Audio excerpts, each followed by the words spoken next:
This video was created with AI to support SQE1 study. We are independent and have no affiliation with the SRA, Kaplan, or the SQE. We do not share exam content, and our videos are for informational purposes only and should not be used as legal advice. Please check and refer to primary legal sources and recommended prep guides as you study. Welcome to New to Law. If you're gearing up for the SQE1, you know some topics are just non-negotiable. Today we're hitting two of those head-on. Who actually gets to speak in court? And then what happens when a decision needs a fresh pair of eyes? Let's dive in and get you prepped. So here's the plan. We'll start with why this stuff really matters for the SQE. Then we'll get into who's allowed to speak in court. After that, we'll climb the two different ladders for appeals, one for criminal cases, one for civil.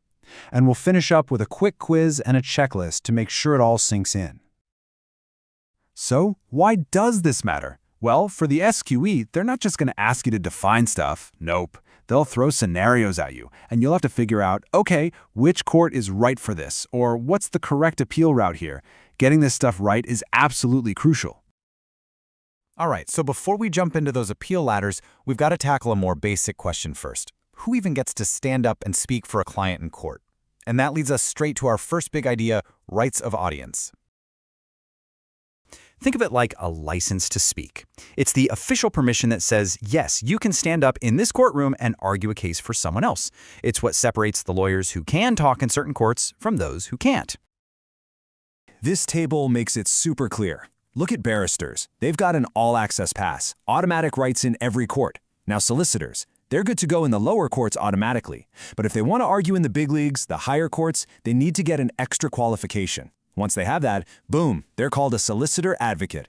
And one really important thing to remember, anyone can choose to represent themselves. We call that being a litigant in person. Okay, time to start climbing. First up, the criminal appeals ladder. Let's paint a picture.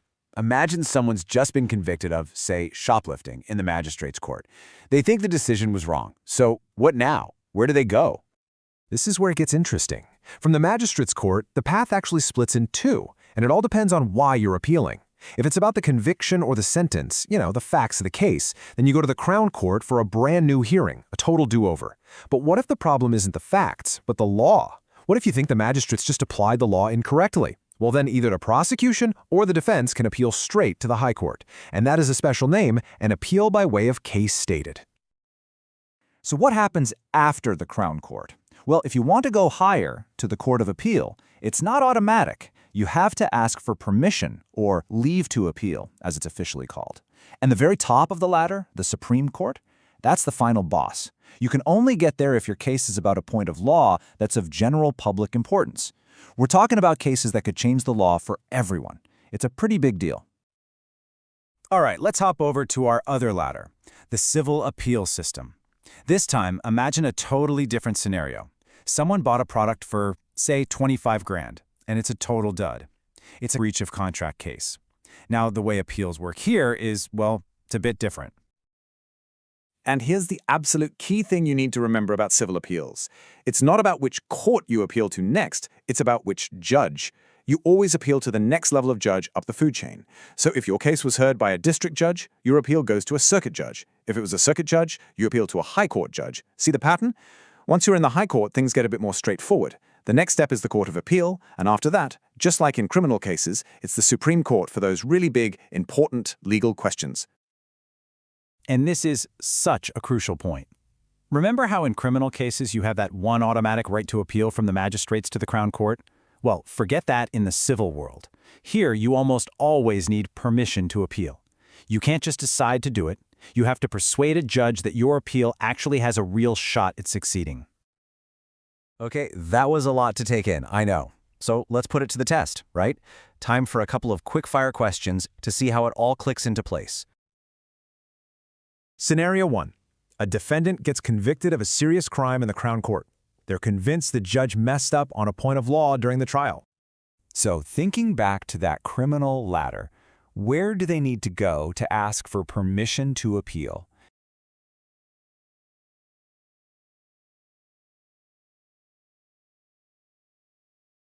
And the answer is C, the Court of Appeal.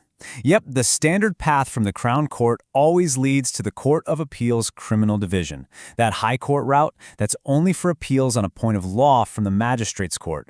Easy mistake to make, but a crucial difference. Okay, on to the next one. This time, it's a civil case. A claimant loses their breach of contract case in the county court. The decision was made by a district judge. So let's say they get permission to appeal. Who's going to hear it? A high court judge, B, a circuit judge, or C, the Court of Appeal.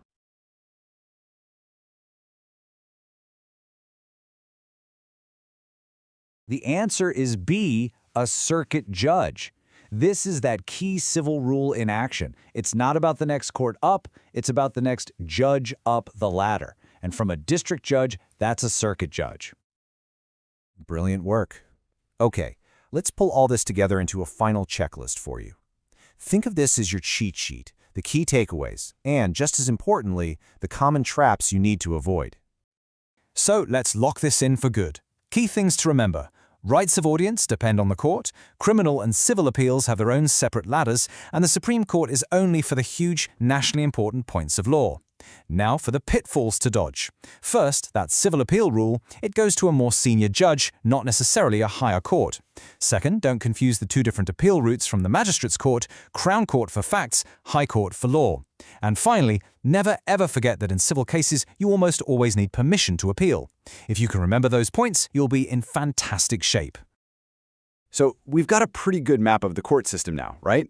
We know who can speak where and how cases move up the ladder. But that kind of begs a bigger question. Where does the law itself, the stuff the judges are actually applying, come from in the first place? Well, a huge part of the answer lies in what we call primary legislation. And you can find out all about that in our next video. Thank you for joining another New to Law Breakdown. See you next time.